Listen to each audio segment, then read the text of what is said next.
All right, it is a first alert weather day. We need to talk about the weather, and it's conditional, right?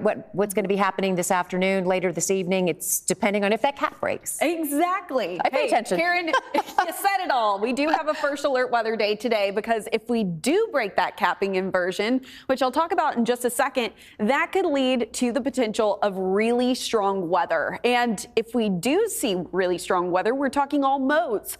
Big hail, potential for gusty winds upwards of 60 miles per hour stronger, even the chance for an isolated tornado or two. Once again, first alert weather day is in effect today, and it all sparks up likely this evening. Where to anticipate the biggest risk? Level 1 out of 5 threat will encompass pretty much all of North Texas, but the level 2 out of 5 risk is from Dallas County all the way to the east, including the Arklatex and areas along the I-20 and I-30 corridors. So into the afternoon commute, or if you have any plans for Cinco de Mayo, make sure you're keeping your eye to the sky moving into later on this evening.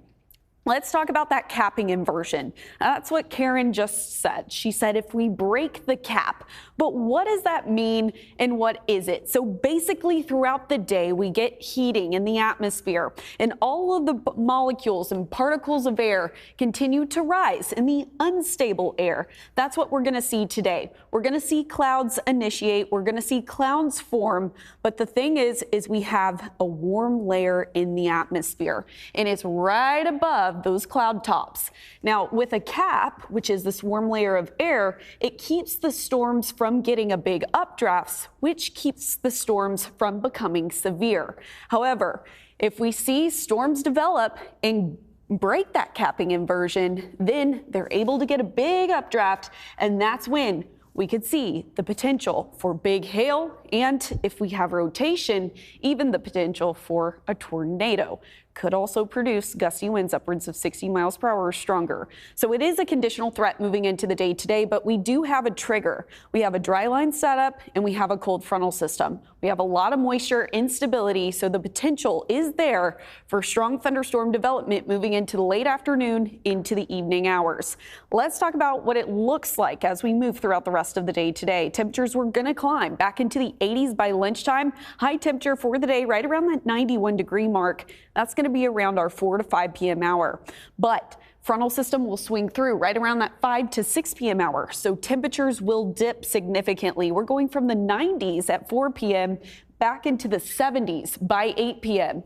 Winds will shift and be gusty as well, upwards of around 20 to 30 miles per hour with localized gustier winds in some spots if we do see a thunderstorm develop. Here's again the situation we're dealing with. We have a frontal system, we have a low pressure system in a triple point, and that's when we could be looking at natural spin with height and the potential for some rotation. So again, keep your eye to the sky moving into the latter part of today. That's when that system swings through. Our forecast model is showing anywhere from around 4 to 11 p.m. Chance for development moving off to the east. Then this frontal system stalls out, headed into our Wednesday, creating another risk for severe weather. As of now, level 2 out of 5 threat for our far eastern counties into East Texas and Central Texas. That's where that risk will lie back into the forecast. Let's talk about the next few days. We are going to be anticipating the chance for additional rain opportunities moving into Mother's Day. And Mother's Day, the high will be 90 degrees with a chance for some rainfall. So just a heads up there. Once again, first alert weather day. Keep it here.